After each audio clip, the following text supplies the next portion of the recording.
Hello Anne, and welcome to the interview. Thanks very much, Jen. When and where were you born? I was born in Melbourne, right back in 1952.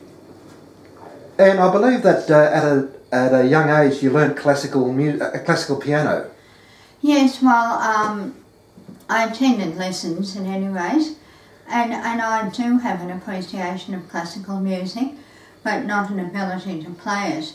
And a big problem I was actually good on the theory side, but not so good, this was piano, not so good on the playing and reading the music because I was a bit too much of an ear player, and even though I tried, I just couldn't do the counting, the reading, coordinate, probably didn't practice enough either. But so no, I never became a classical musician. What instruments can you play? These days only rhythm guitar. I have still a basic knowledge of keyboard structure and everything like that, but I don't play. I often think I would like to, get a keyboard and just learn to play for my own enjoyment. And I've had a few lessons on harmonica, but haven't practiced, and I've had problems with my breathing. So, but I would like to be able to play harmonica and guitar at the same time. Oh, great. And where do your influences in music lay? Pretty wide really.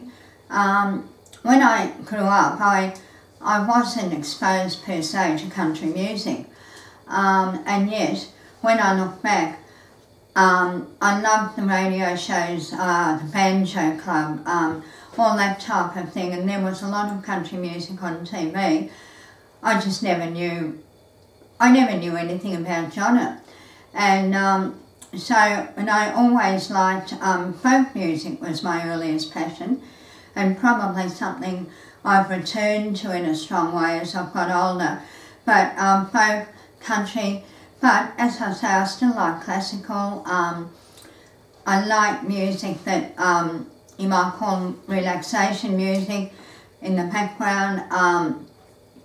Lots of ethnic music. I've found over the last couple of years that I really like Middle Eastern music to listen to, not to play it, but I just find that when I hear it, I kind of get the sway up. So where that came from, I'm not too sure. But I love rock, as in rock and roll, not so much heavy metal or hip hop, but right across the board. Now, getting back to your earlier life, now like some of our country music entertainers like Chad Morgan, Cole Hardy, Jimmy Little, you also have some Aboriginal background. Yes. When did you learn that? I learned it officially, I'm trying to think, a long time ago now, in the late 80s.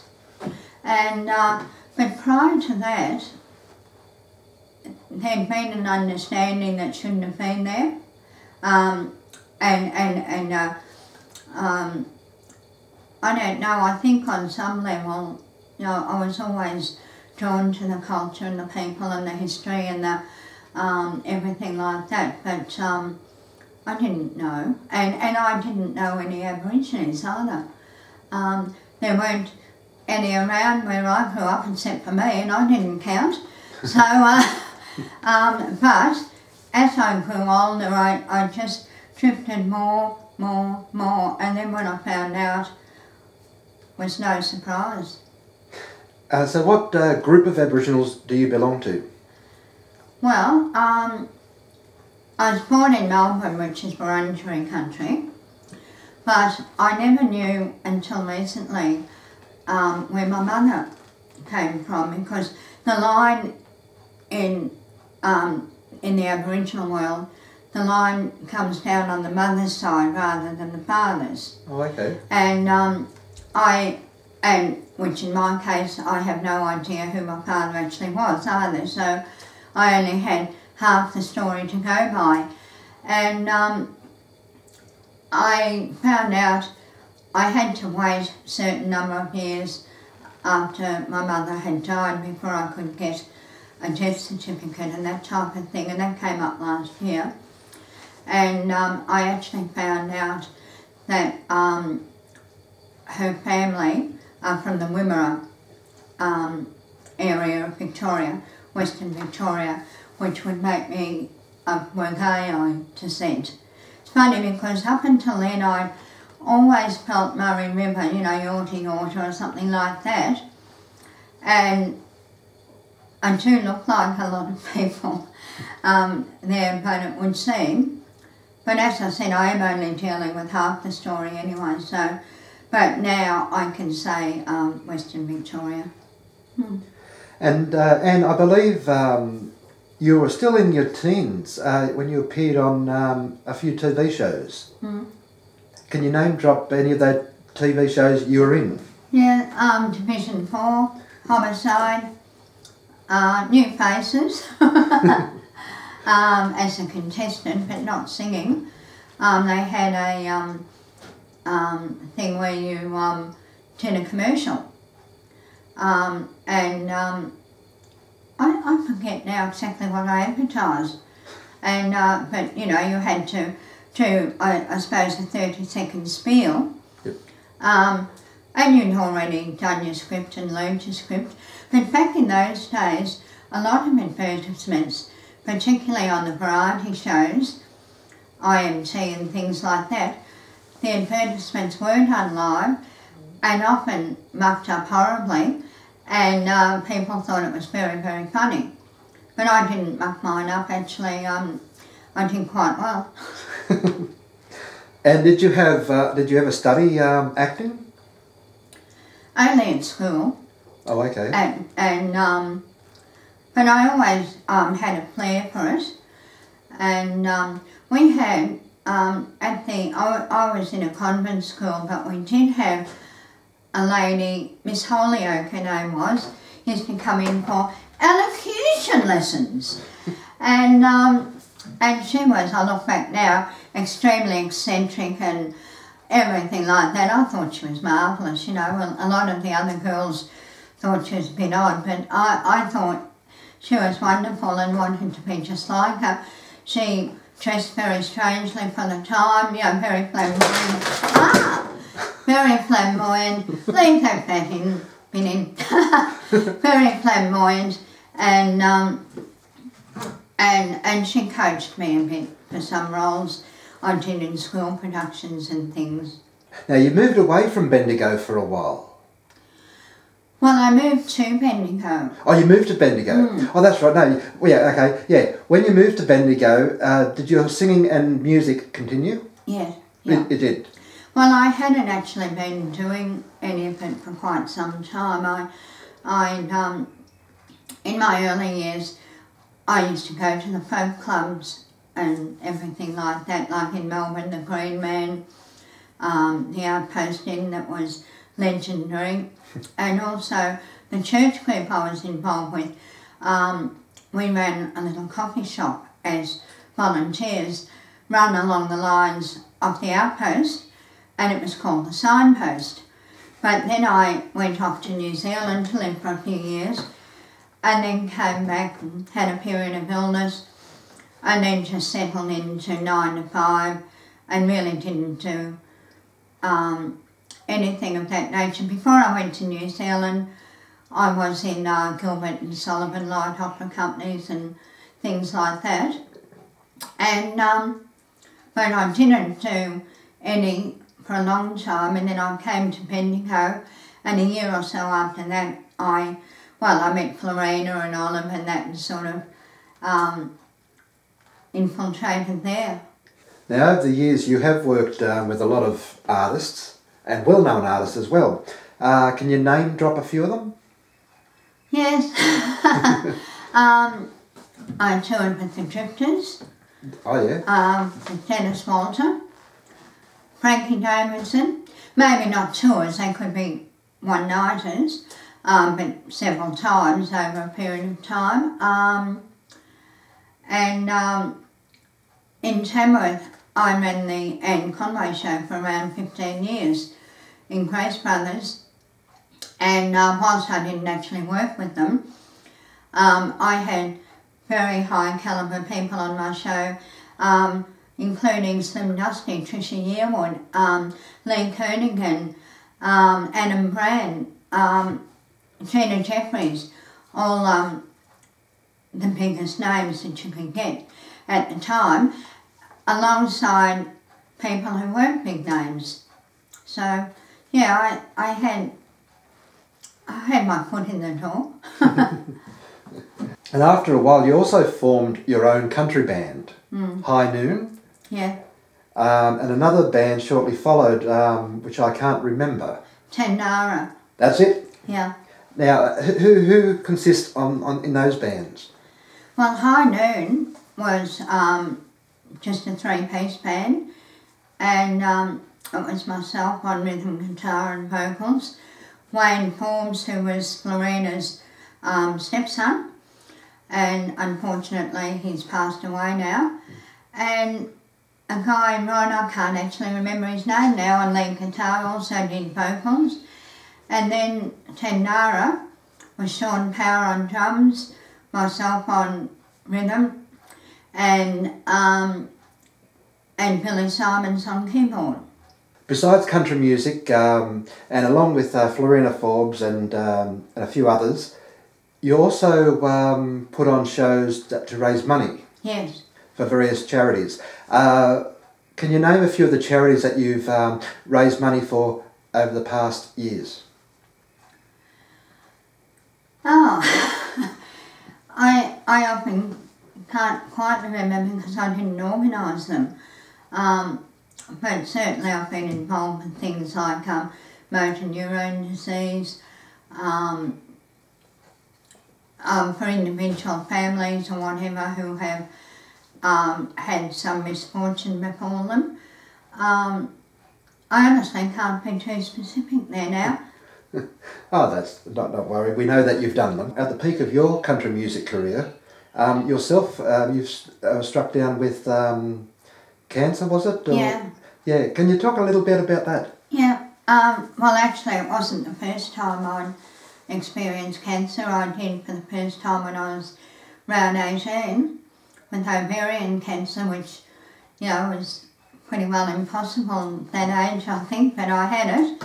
And I now know that my prognosis wasn't very good, but here I am. And then in 1997, I was diagnosed with throat cancer, which was brilliant in my situation. But you certainly was a fight. You certainly are a fighter, and you did fight back, and you got back into music. Yes, well, the oncologist said to me, my main worry at the time, if I was going to survive, was will I be able to talk? Because I've always been a talker, and I didn't, you know, singing was something I didn't need to do, but I thought I had quite a fear of maybe ending up with an electronic voice box or something like that. Yep. But actually my damage wasn't in that area, and I was assured, no, you will be able to talk, but you won't be able to sing. Definitely not able to sing.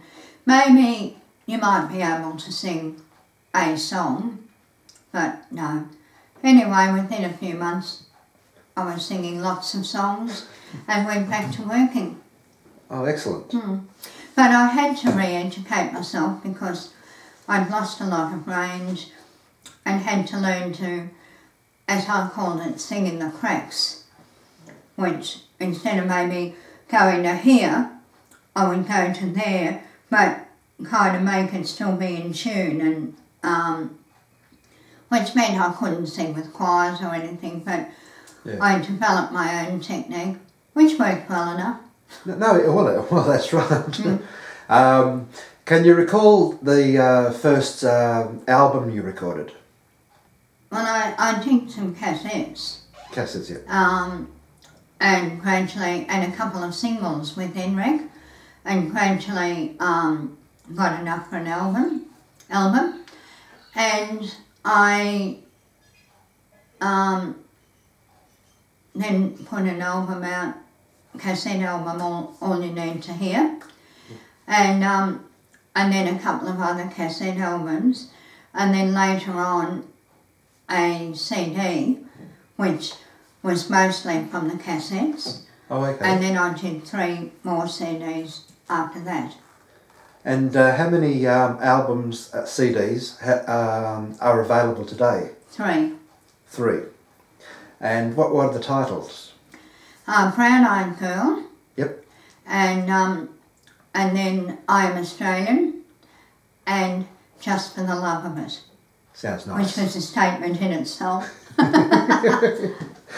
Most definitely.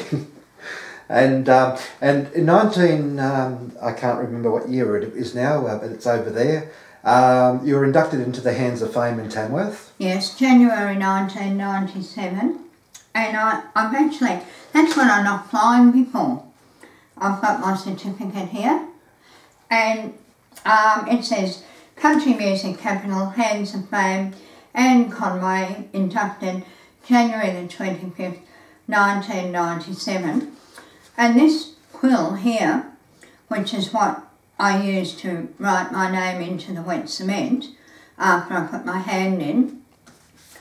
The quills used by Hands of Fame inductees are made from the same famous Tasmanian blackwood used to form the base for the golden guitars. So I never got a golden guitar, but I have an offcut from one. So yeah, I'm quite proud of that, and that's my partial gold guitar. Well, there you go. Well deserved. Yeah. And what other awards have you won over the years, Anne? In my early days, I won a few local talent quests and things like that, and I was a finalist in 2004 with Victorian Country Music Awards with But for the Grace of God, which of course was recorded after the throat cancer, so that was pretty good. I didn't win, but I was a finalist. I was inducted into the Hall of Fame in South Australia. Oh, Rocky Page. Yes, and they're the biggest things, I think, and other smaller things along the way. And what's your opinion on the way country music in Australia is going today? Well, you know, and sometimes, you know, I can't really recognise it as country music. But I think that's probably a generational thing too, because everything changes. And country music has to too, to appeal to the younger people who, face it, they're the ones that are going to be going to gigs and buying albums and everything like that into the future. But I find that there are a lot of artists out there, or people such as Beck Hance, for instance, who is flying the flag, you know, and if you like a more traditional style, it is still there. So I have no problem with there being genres within genres, because I think you can't, as cultures change, you know, you do have to look to the future, and you know, in another 10 or 20 years, who will be supporting country music, who will be spending money, and it could swing back. I think that is happening too, but I'm I suppose a little bit selective in who I listen to and who I buy, and that is my right. And but I support anyone who has a go. Yeah.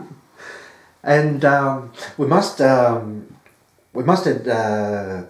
include that you are on the radio. Mm. How did that all start for you?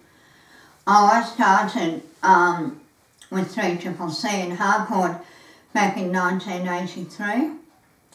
And depending on what else I was doing, I tend to be in and out and in and out. And but always keeping some links. And then I did a stint with the country music segment on ABC regional radio, and I think that was in the late 90s. And I also presented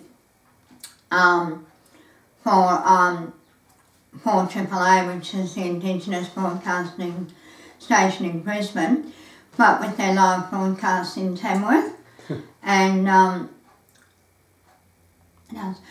yeah, this wasn't official, but I spent a few months in the Northern Territory, and I went into one of the Indigenous radio stations in Darwin, just taking the CD in and saying, "Hello, I'm here, you know, going to play my CD."